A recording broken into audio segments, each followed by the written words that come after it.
Welcome, Jet fans, to another episode of the Jets Life podcast. I'm your host, Anthony, and today we're going to give some recap of what was a Monday Night Football performance against the Miami Dolphins. Poor performance for the defense. We'll get into some of those details here in a couple of moments, and then eventually getting into this week's game against the Dallas Cowboys and what it might take for the Jets to come away with a victory this week. And also the key matchups in this game will be talked about as well. So first things first, going into the Dolphins game, you look at this game you can look at it a couple ways.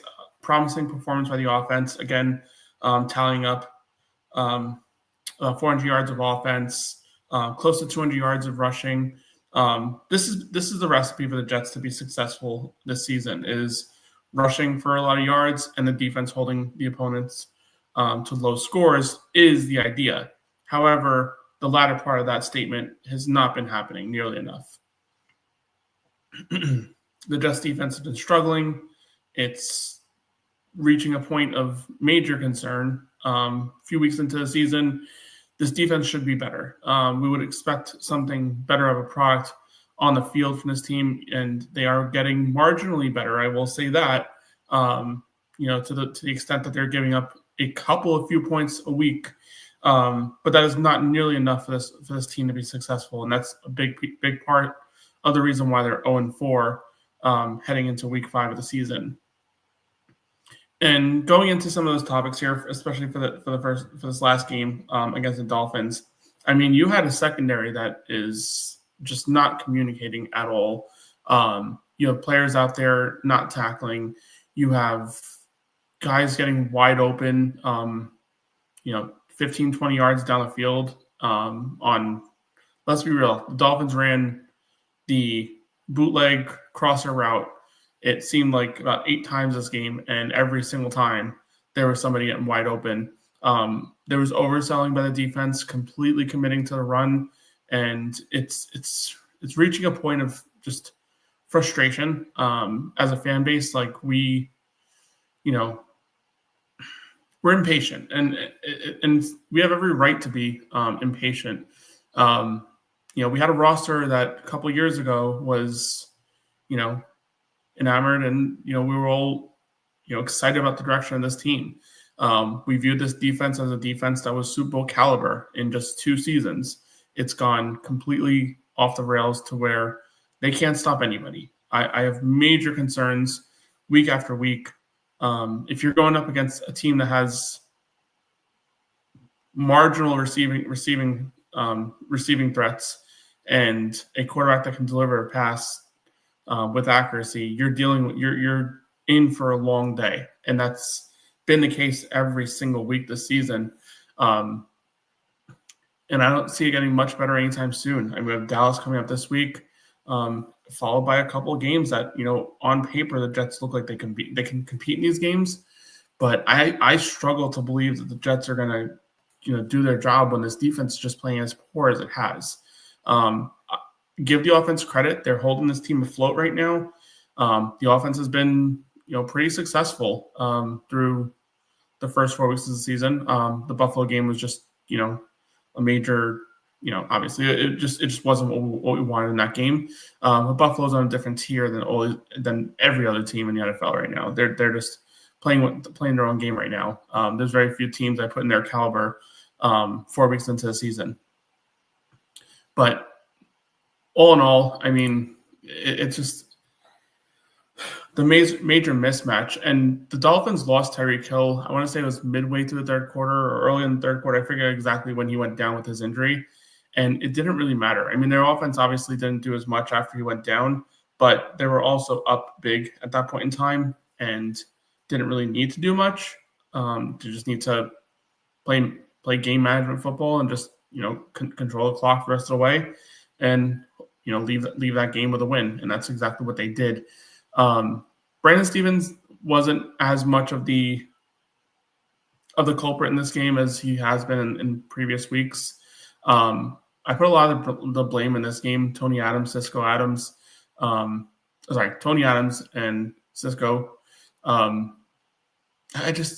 the safety position has been one of those mind-boggling situations here where the Jets have just ignored the position. It's going on years now. They picked 2 safeties in the 2017 draft, I believe it was.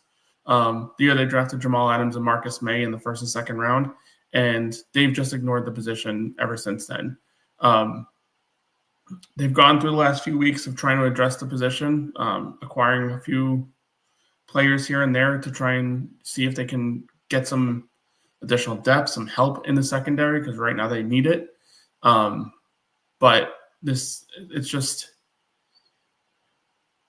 I don't see an avenue where this team improves overnight, unless there's some major changes. Brian Brownlee, he's a guy who can play outside, can play the nickel. Michael Carter's out. Michael Carter's also been a problem in coverage this season. So this might be something where you get something out of somebody that can put some good tape on the field and put some good product on the field. And a guy who comes in and he's a willing tackler. I think that's what this defense desperately needs. We saw I want to say it was Achane's touchdown. Sauce pushes the play inside. Tony Adams just whiffs on the tackle, and then Achane just walks in for the touchdown. I mean, it's you want to play in the NFL, you have to tackle. It's the way it is. I mean, Achane is not Derrick Henry. Tony Adams should go in there and be able to at least kind of hold him down for a little bit. He just completely whiffs on the tackle. It's unacceptable. And it's happening week after week. Missed tackles are just a major problem for this defense. Maybe we're talking about something a little differently here today. If their tackling was just marginally better. We're talking about that Pittsburgh game, a few weeks back where, tackling was a major problem. There were a number of times that they had Pittsburgh in 3rd and longs and just didn't go up and tackle. And DK Metcalf on a couple of occasions was able to get yards in bulk for first down yardage. It's a continuing problem. It's something that needs to be resolved. And it's concerning when you bring in a defensive-minded coach. And I know he's talking about he's not the defense coordinator, he's the head coach, and he's responsible for everything. Well, part of everything is the defense. And I am thrilled and happy with what the offense is performing so far. But even the offense has its struggles, and we'll get into that here moving forward. Breece's words, other teams shoot themselves in the foot, we shoot ourselves in the head. And that statement is glaring because it's 100% true. This game against the Dolphins is not a game the Jets should have lost. Obviously, the defense giving up yards in bulk is a problem, and Dolphins took advantage of that. But when you look at the scoreboard and you look at the box score, the Jets were moving the football. They were doing things well. Very first drive of the game, they hold the Dolphins for a field goal. Then they march down, get inside the 5-yard line, and first play, it was either illegal shift, false start, whatever it was, backs them up, and then a play or two later, Braylon Allen tries making a play, diving for the end zone, get the ball punched out. Dolphins recover. They go down the field, score a touchdown, and it's 10-0 when it could have been 7-3. That's the name of the game for the Jets, and it's been that way basically. All these games they find themselves in big holes early on, and that when you talk about this team, when you put the recipe on paper, what this team needs to do to win games: run the football, play good defense, Justin Fields, make a few plays with your legs, extend drives, make those big third down throws that you need to make in this league to be an NFL starting quarterback. And things can be good for this team. But shooting yourselves in the foot, or in Breece's words, shooting yourselves in the head every time that there's some bit of momentum, you just can't do it. And I don't want to get too much into the refs in this situation because, listen, the refs could have called this game a little bit better, sure, even marginally better. There was a number of egregious calls that should have been made in the Jets' favor that were not. But the thing about it is, I don't really care so much about the referees. I mean, you saw the week before, the refs did everything in their power to give the Jets a win. The Bucs on one possession, I feel like got called for 3 holdings on like back-to-back plays on third down. And then eventually that was the third down where they called a DPI on Sauce Gardner. I'm not going to gripe about the refs. I'm going to do a rant tomorrow on our show with Tommy and the whole AFC showdown crew. Shakedown, sorry. Yeah, I mean, the refs are a problem. They're a problem in the NFL every single week for every team to some degree. There's nothing you can really do about it. All you can really do is try, and like Garrett Wilson said, because he got called for the offensive pass interference, that would have been a touchdown that I think at the time would have made it a 7-point game. And instead, that settled for a field goal because of a few other calls that didn't go their way on that drive. Again, I'll do a rant on this referee situation sometime tomorrow on our shakedown show. But it's the Jets did so much more to lose this game than having a couple of calls go their way, making a difference. This game ended up being a lot closer in the scoreline than it was, but let's be real. I mean, obviously the Jets fumbling the football. These are things that like you would like to consider anomalies, but until the Jets stop doing these things in critical moments and on the NFL football field, until they stop doing these things, you have to play with the idea that these things are just going to happen, especially to this team. When balls hit the ground, they do not recover. Jets haven't recovered a single fumble all season long. I think there's been in their games 9 balls hit the turf on offense and on defense, and the other team has recovered all the ones that they fumbled, and the Jets were able to recover 2 of their own. It just you can't make it up sometimes.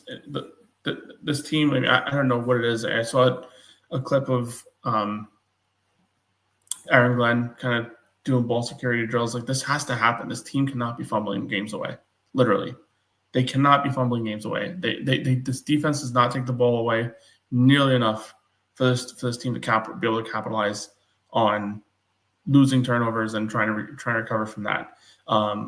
Way too many times they're playing with the long field. It's just the way it is. The defense isn't making stops nearly enough to force punts, and this offense, again, for what they're dealing with at the moment, you have got to be pleasantly surprised with the performance of Tanner Engstrand in his first 4 games as an offensive coordinator.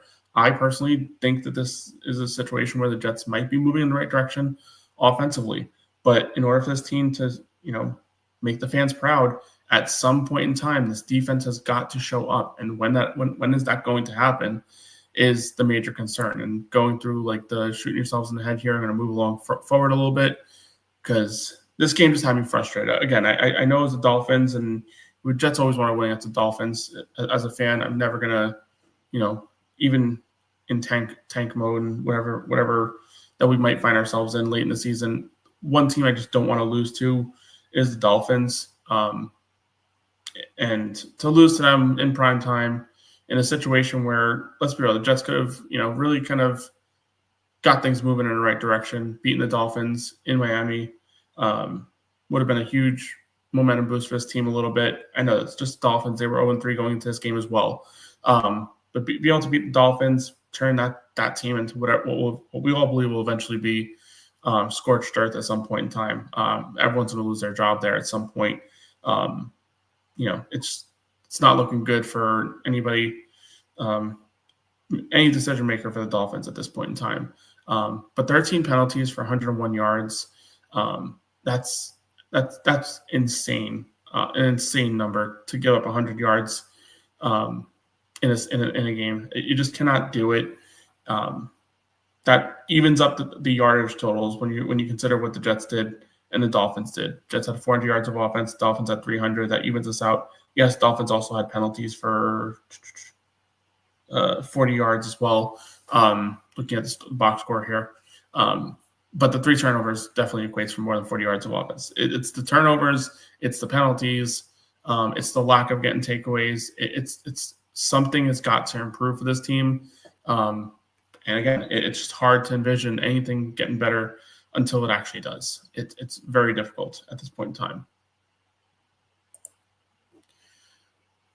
That was the Dolphins game, and we move forward to our next game of the season against the Dallas Cowboys, a home game for us. So, if you want to call it that, I think this is going to be a situation where, let's be real, the fans are not thrilled with the results.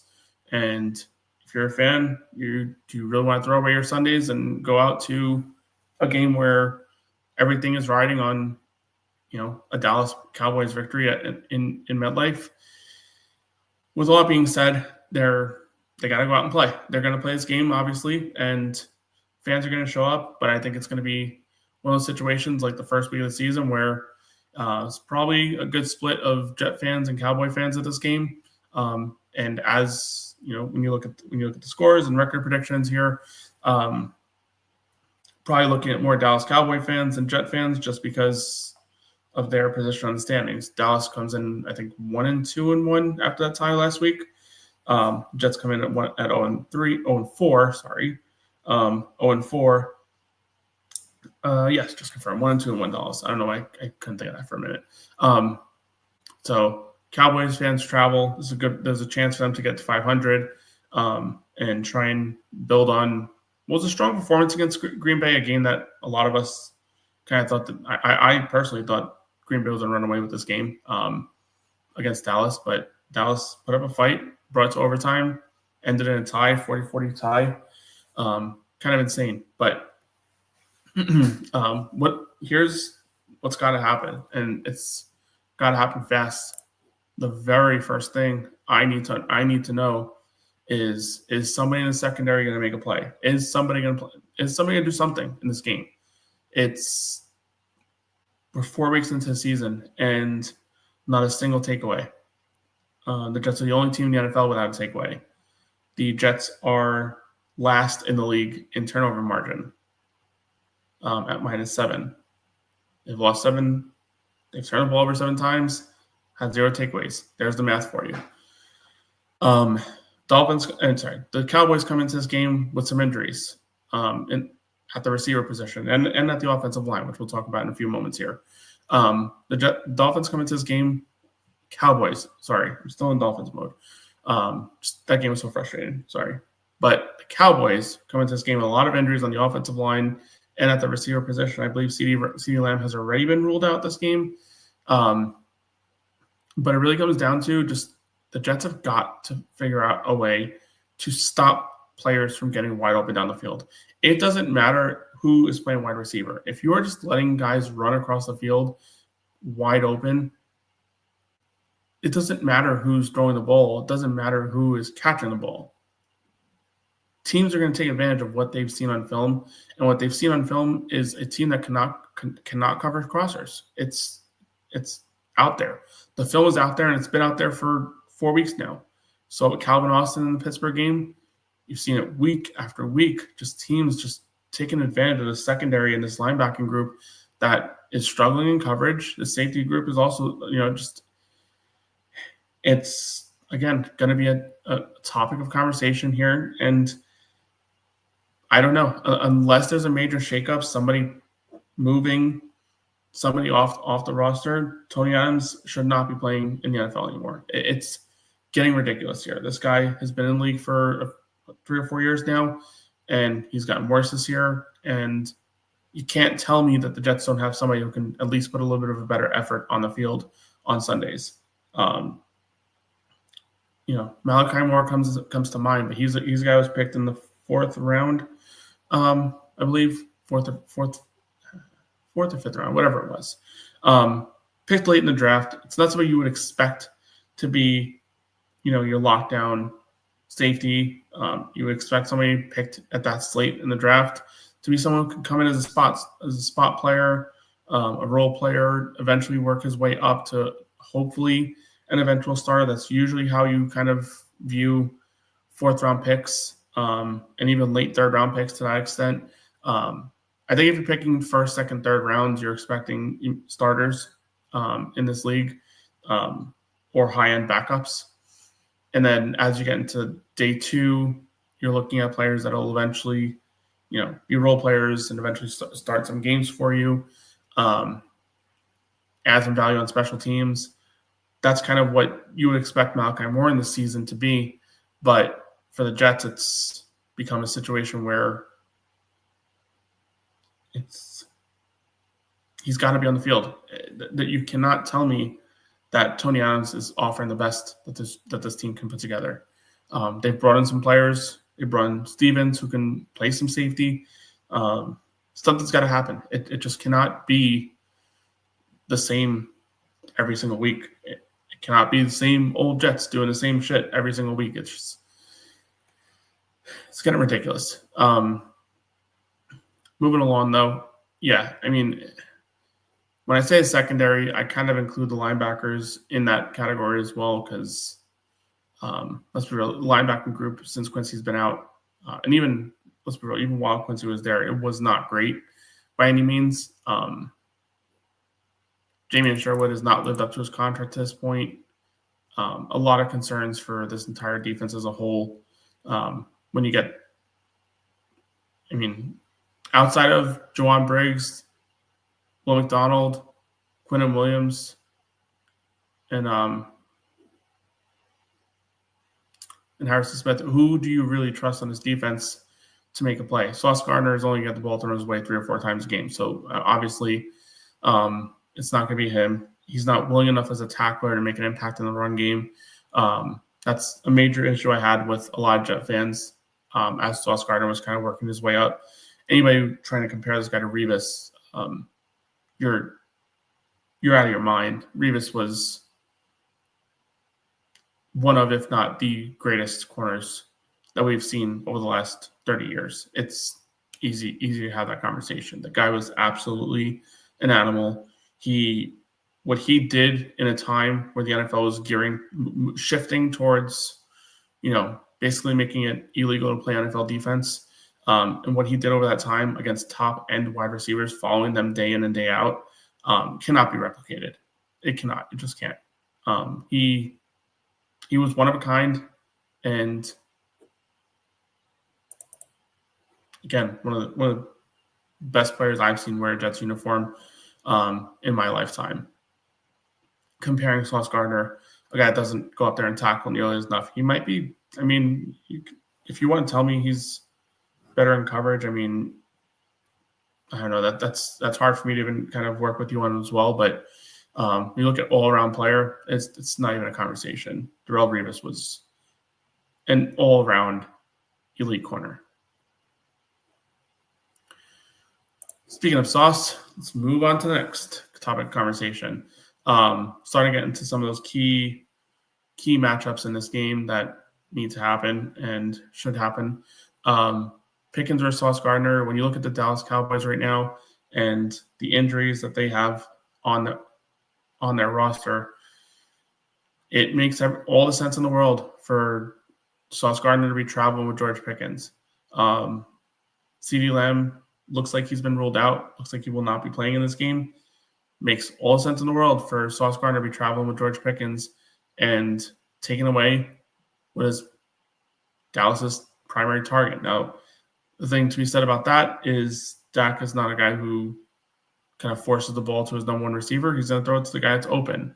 And if you have Turpin out there, you have plenty of options for the Cowboys in the passing game. And if you're not going to cover, Dak Prescott's going to take advantage, and he's going to throw the ball to the open guy. And if it's the same shit that we've been seeing week in and week out, the Jets are in for a very, very, very long day. I don't see a situation here where, this team can win if they're not covering. It's just, if it's the same crap that we've been seeing, it's not acceptable. But Sauce Gardner 100% should be traveling with George Pickens. He's a guy that could stretch the field in a way and make impact plays. Sauce Gardner can stick with him. And he's got to be able to high point the football. Pickens is elite when it comes to being able to high point the football and make those catches downfield. Sauce Gardner has shown some struggles this season of being able to turn his head around and make plays on the ball. I mean, let's be real. I mean, since his first year in the league, he hasn't had a turnover. He has not had a takeaway. And a big part of that is his play on the football. And another part of it, obviously, is not getting the ball thrown his way. But his coverage grade this season is not as high as it has been in the past. But with a lot to be said, he's still the Jets' top option at the cornerback position. And he's got to be out there, and he's got to be traveling with the number one guy. It's hard because you try and pick and choose where Sauce Gardner's going to line up here, and for a corner to get, teams can throw away a good corner by just not throwing in that direction.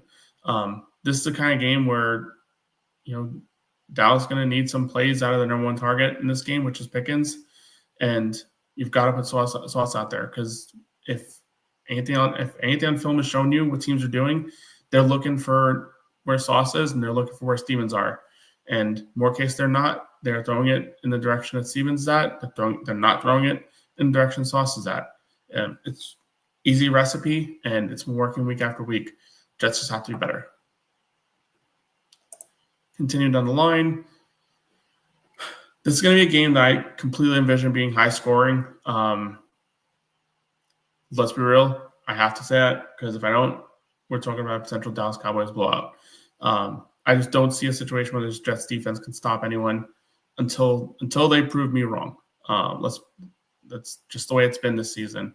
But on the offense side of the ball, the Jets are going to need to score some points, and the matchup I'm looking for is Jets secondary versus Garrett Wilson, because there's not a receiver in this room that strikes fear in anyone's eyes. It's again just some concern, and don't really want to go too deep into it, but maybe I'll talk about it in a few moments here. This new regime was not here to fix every problem in offseason. 100% agree. It's not possible. There was a lot of things that needed to be shaken up. They didn't have the cap space to really do it because they had to get rid of Rodgers. They had to get rid of Adams, eat up some dead money. So their resources were somewhat limited. But this is the NFL in 2025. And this is a league where most teams have two viable options at the wide receiver position that can be trusted. And in some cases, you have teams like the Bengals who just have, huge number one, number two wide receivers. We are far away from what the Bengals are. If you want to put Garrett Wilson in the T. Higgins stratosphere, we do not have a Jamar Chase or anything near that on this roster. Arian Smith, nice story. Could have been a good number 3, number 4 option. He is not a guy that's going to develop into a number 2 wide receiver overnight. I think he has some talent. I think he has some skill. I think he's, through the first few weeks of the season, he's shown a little bit more than maybe his draft stock and his draft profile would have initially led us to believe. I think he's better with his hands. I think he's better at separation in his routes than maybe the draft profile would have said at the time. But still, a guy that they picked late in the draft that, again, going with that expected trajectory, is not a guy that you would have expected to be your number 2, number 3 wide receiver. And that's what the Jets are basically hoping for him to be. He's getting the snaps for it. It's just he's not there yet. Needs a lot of refinement, a lot of penalties going his direction, from illegal shifts to illegal motions. He's not there yet. And teams are just going to get to a point where they're just going to do everything in their power to stop Garrett Wilson and stop him from winning football games. Because if they do that, there's not another player on this roster that you really fear from a wide receiver and catching standpoint. Mason Taylor had a very promising game last week. I thought he looked really well, really good. Best game as a pro so far. Like to see him build on that because, going into the season, I envisioned that he would be our second to third player in targets. I thought it would be Garrett Wilson, number 1, obviously. Number 2 would probably been Breece Hall. and number 3 would be Mason Taylor. And I think that's kind of the trajectory we're kind of leaning towards, is these 3 guys leading the Jets in targets on offense. And that's honestly got to be the recipe, because, Justin Fields, when you look at his history in Chicago, Cole Kmet had, huge seasons with Justin Fields as his quarterback. No reason to believe that the Jets aren't going to kind of use that knowledge and eventually start to work Mason Taylor into his game plan a little bit more week after week. Last week was hopefully the start of something that's going to be a strong season for him. But this front office ignoring the wide receiver position, except for giving Garrett Wilson an extension, obviously, but ignoring improving the wide receiver position, ignoring improving the safety position. They did bring in Cisco. They did bring in Stevens as a corner. These are guys that they paid and looks like completely whiffed on.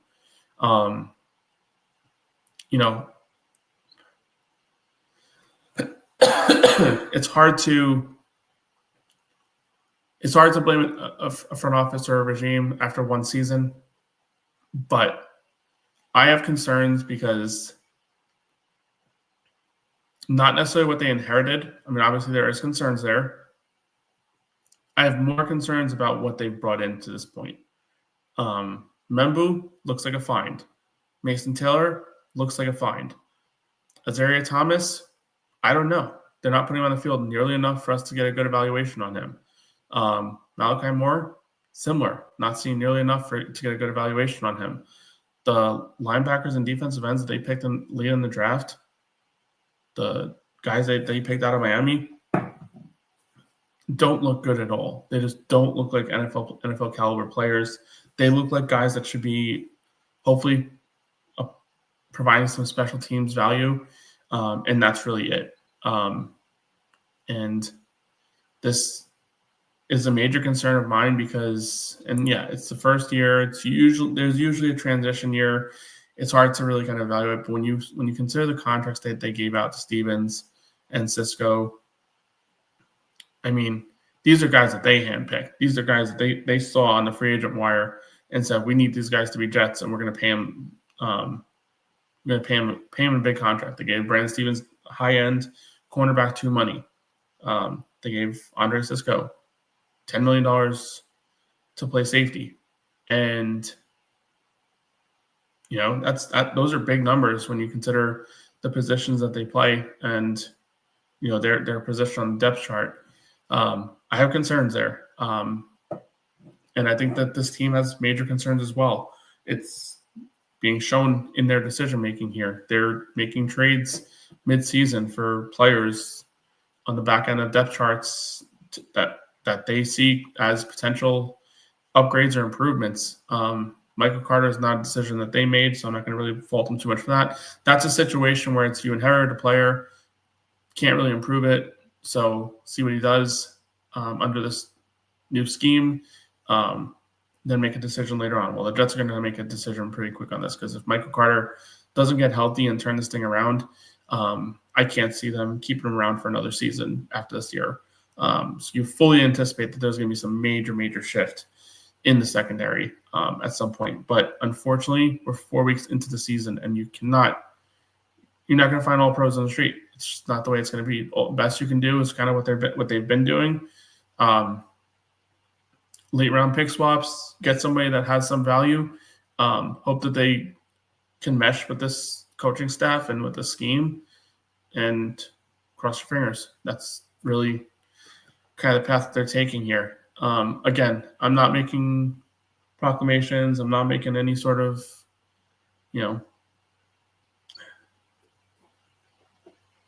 the Glenn conversation is a major talking point this week among Jet fans, and obviously I understand it. 0-4, a lot of the same penalties, poor defense, poor tackling. These are the kind of things you have concerns of when you're evaluating a head coach. Listen, if you ask me today, is it likely that Aaron Glenn is the coach in 2 or 3 years from now? I say it's probably unlikely. It's probably more unlikely is probably the more accurate answer at this point, just based off of what we've seen through 4 games. But with that being said, 4 games is not nearly enough time to evaluate a head coach and what he can eventually be. I hate to do it because I think it's different comparisons. But Dan Campbell started his career as 0-8, whatever it was, with the Lions. The year after, where they started like 2-7, 1-7, or whatever it was, had a poor start to the start of that season, and eventually went on a tear, and they've been on a tear since. The difference I would say with Dan Campbell versus Aaron Glenn is that when Dan Campbell took over the Lions, I think there was a major, that was a team in major flux. They had a lot of areas that they needed to improve on, and they worked their way through it, and here they are now, a juggernaut in the NFC. The Jets came in with the Aaron Glenn tenure as a roster had a little more talent than Detroit had when Dan Campbell took over. They had some good drafts there. They found some diamonds in the rough late in the draft. Amon-Ra St. Brown was picked in the same draft as Elijah Moore. And where those two in their careers, Amon-Ra is a top 5, top 10 receiver, wherever you want to put him. He's up there. Elijah Moore is a 3rd or 4th option up in Buffalo. Good drafts lead to quick turnarounds. And I think that's the biggest thing that I would say here is I don't know where Muji is yet as an evaluator, but if you had to judge him on one draft so far, the results aren't looking great. After Mason Taylor and Armand Membu, it's not looking great. I'll give him credit. He had on those 2 first-round picks, or those 2 first picks in the draft. At least it looks like it so far. But to win this league, you got to hit way more than that. And I know drafting is not an exact science. If you bat 500 in the draft, you're an elite GM probably. Unless your name is Howie Roseman, you just hit on everything you hit, everything you touch. But if you're hitting on 50% of your picks, you're probably an elite GM. And looks like he hit on Membu. Looks like he hit something on Taylor. We don't know Malachi Moore. We don't know Arian Smith. We don't know Azaria Thomas, what they'll eventually be. I mean, those are the players you look at and say, you want to talk about Muji striking out or hitting a home run in this draft? If those 3 players can contribute and help turn this thing around, that's a key. If 2 of them are able to, same thing. I think it's, a big feather in his cap if one of those 2 things happen. If one of those guys are solid, again, you're still talking about a pretty solid draft overall. It's just the concerns I have are with the selections late in this draft. This was a defensive tackle heavy draft. The Jets needed defensive tackle help. They ignored it and were forced to go out there and find defensive tackle help 2 weeks before the season started. Found some good finds in Smith and Juwan Briggs. Found some good help there. But I keep saying Smith. I'm thinking of Harrison Smith. Harrison Phillips is what I'm trying to talk about. But that's not really a position you want to find yourselves in, where you're constantly trading day 3 picks to try and, fill out your roster. It's a good tool to have in your back pocket, but using those to fill a need, obviously some concern there.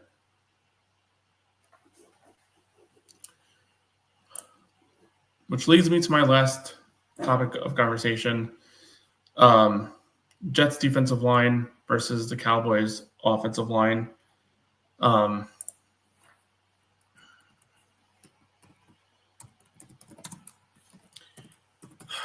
tired of kind of injury report watching and trying to say, hey, if the Jets are able to take advantage of a team's weakness or a team's injuries, then they should come away with the win. We spent an entire week listening to the NFL. It's every single player has some level of potential.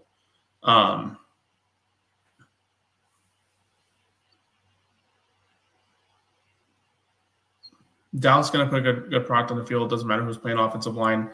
Yep, they may have some struggles on the offensive line with communication, but this Jets defensive line wasn't able to get home against Baker Mayfield. Baker has one of the quickest releases in the NFL. So maybe that additional quarter of a second or whatever it takes to get to Dak might be something that kind of helps with this team a little bit more. But the Cowboys have three starters on the injury report on the offensive line, and I think one has already been ruled out, and I think the other two haven't participated in practice. One's coming off a concussion, so usually when you're in concussion protocol, one of the keys to getting out of protocol is practicing. So looking like that guy, he's going to be out. So Jets are in a situation where they're probably playing 3/5 to 2/5 of a starting offensive line unit. Got to take advantage of these situations. Until the Jets prove me wrong that they'll be able to do that, I don't have the most faith. But regardless, Dallas offensive line with some injuries. Jets defensive line obviously also having some injuries with Jermaine Johnson probably going to be out again this week. At least it's looking that way. I don't know if it's been official yet. He's still marked as questionable, at least from what I can see right now. I know that Aaron Glenn has a press conference around the time that I went live here, maybe a little earlier than that. I'm not here if there was an update on Jermaine Johnson, but if I had to guess, he's probably going to miss his fourth game. And let's be real. I mean, Jets need him long-term this season. So missing a few games in a lost season doesn't really do much for me, at least. I'd rather see what we have in him for the rest of the way and see if it's a situation where the Jets need to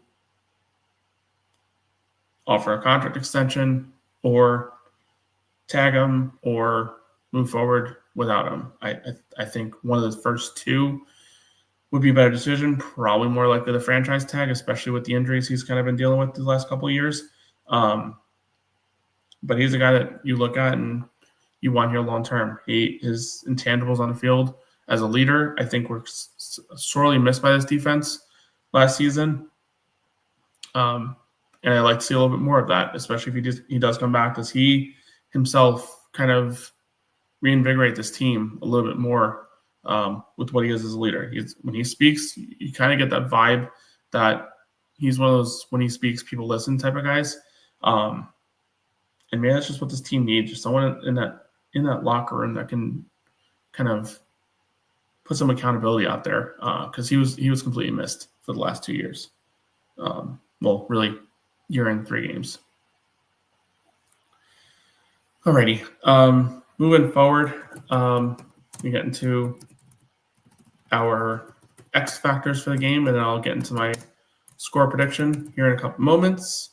But let's get into this a little bit here first. And I will start with the offensive X factor for the week.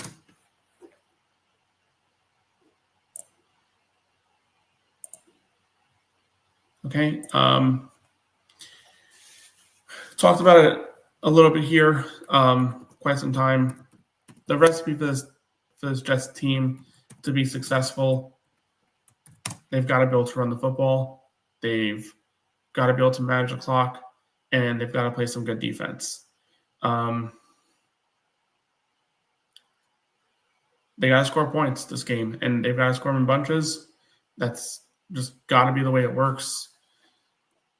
It's a tough one. So obviously Garrett Wilson kind of comes off as the easy answer, but he's proven that he's going to do his thing week in and week out, and you can kind of trust that to be the case. But I think in order for the Jets to be able to manage this game properly, they've got to be able to run the football. Braylon Allen's injury is a big loss.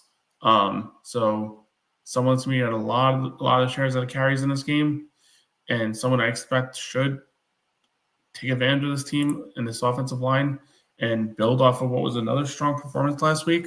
Breece Hall, he's got to take a step in the right direction. The Jets are in full-on evaluation mode on what they want to do with Breece Hall.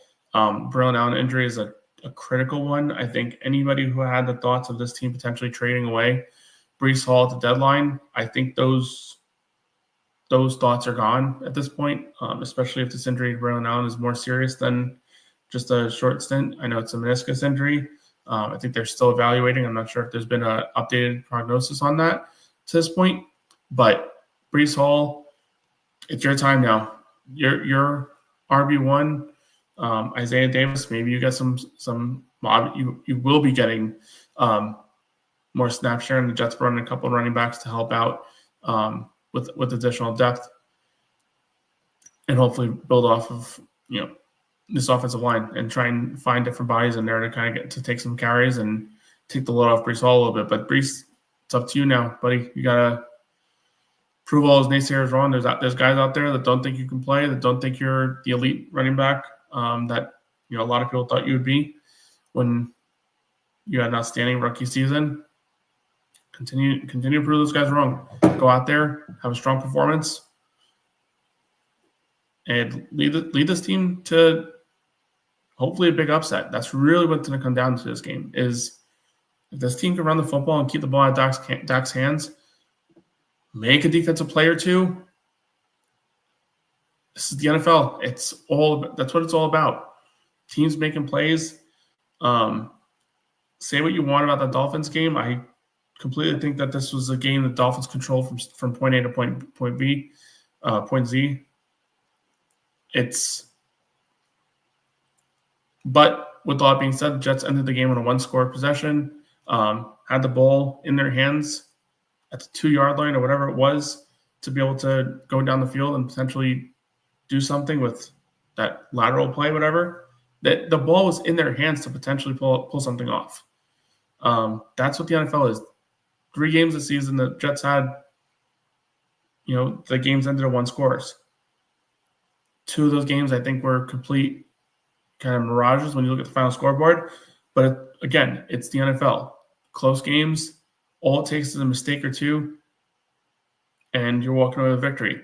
That Tampa game, again, didn't have a thought in my mind that the Jets were going to win that game even after the blocked field goal. But all it takes is a botched snap, just something stupid to happen in that game, and the Jets can walk away with a victory. Dolphins game. Dolphins fumbled earlier in that game when they were trying to ground out the clock.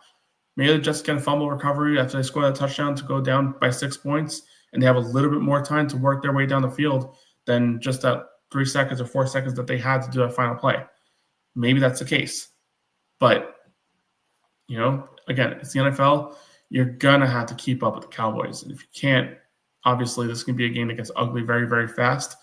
But if you're able to control the clock and control the possessions and grind out some drives, don't fumble the football at the 4-yard line. Don't have costly penalties that just derail successful drives. That first drive of the game, it was incredible the way they were working their way down the field. With the run, that looks like what Aaron Glenn wants his team to be. But when you get down there and you just do something so stupid, false start, it's just such a drive killer. And for a team that's just, let's be real, this team is just basically waiting for the shoe to fall off at any point in time. Doesn't matter when it happens. First quarter, second quarter, third quarter, fourth quarter, first drive, second drive, last drive. It doesn't matter when. This team has reached a point where they're just waiting for that thing to happen, that one bad thing to happen. And for me in this game, when they went down the field with ease and then just cough at the football, and then the Dolphins go 96 yards or whatever it is down the field, it was over. It was over. You gotta stop making penalties You got to stop turning the football over, and you just got to play smarter. That's the recipe that this team just needs to focus on. They have a clean game and lose. I'd be thrilled. A clean game and they lose. Obviously, you got to see some results on the field, but clean operations, running the football effectively, and the other team just has too much firepower for you to keep up, whatever. I'll rant about the defense, but the offense will have my seal of approval. But you just can't lose the way that you've been losing. That's what's going to result in this team, this fan base calling for people's heads. The expectations were not Super Bowl this year. They weren't playoffs. They were just competitive. That's all we wanted. Competitive football. That's all. That's all that we were asking for. And you can't do it by fumbling at the rate you're fumbling, by not falling on the football when it's on the ground, by committing 11 penalties.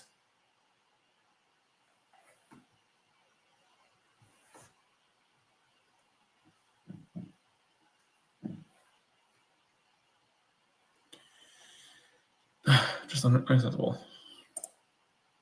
Going into defensive X factor,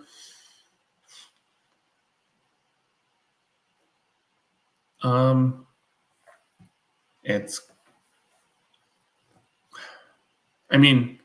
can't even call out anybody in the secondary to be an X factor. I talk about Sauce, Cover, and Pickens, but I don't know Sauce having a great game is enough. I don't know if I picked him yet, but I think I may have picked him at some point this season. But I'm going to do it again. I think I actually picked him in the last time we were facing a team that had a poor offensive line situation with injuries. But I'm going to go with Quinnen Williams. And it's hard to pick the obvious guys, the guys that are, winning every game, more or less, and putting out a fight out there. But, as good as Quinnen Williams has been, he's got to be the one to take it over. I just don't know. It's reached a point where Quinnen being Quinnen isn't enough because not enough other players are even being average or below, like not even being below average at their position. That's the sad part about it. So what the Jets need out of their X factor isn't just be a good player this game and make a couple impact plays. They need Quinnen Williams to go in there and have a strip sack fumble. Like they need Quinnen to make life hell for this offensive line. Will McDonald's another guy I would kind of say is like a potential X factor type, whatever. But I don't know, when you got a guy like Quinnen Williams, this is what you paid him for. So he's making close to $100 million on his contract for. This team needs a win. This fan base needs a win. This coaching staff needs it. If you're a supporter of this team, you need something, and you're not going to get it. You're not going to get it with the way his defense has been playing. So, sorry, Quinnen, get your work cut out for you. You got to make this fan base proud. You got to do something, and we're looking for a huge play from you in this game, buddy. That's the only way it's going to work out. Huge play in this game. Give this offense a short field, and let us flip the script. So it's going to take something crazy.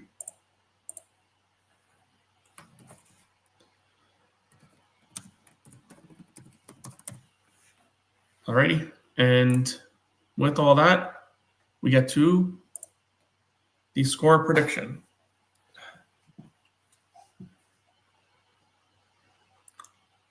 This one's a tough one for me. I don't usually try and predict with my heart too much. I try and predict with what I expect and what I see. I feel like this is a situation where I feel like my heart is taking advantage of me a little bit with my guess. So,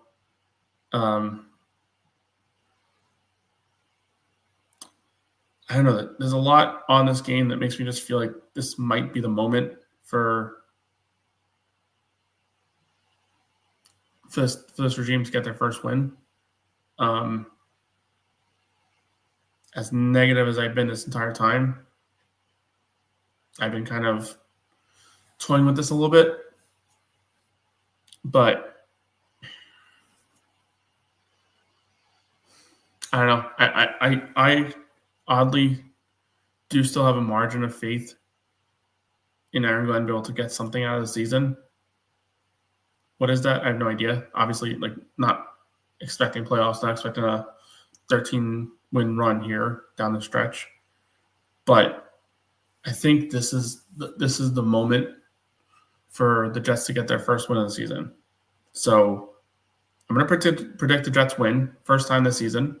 Haven't predicted a win yet, but I'm going to predict it here. And I'm going to say the Jets win by a score of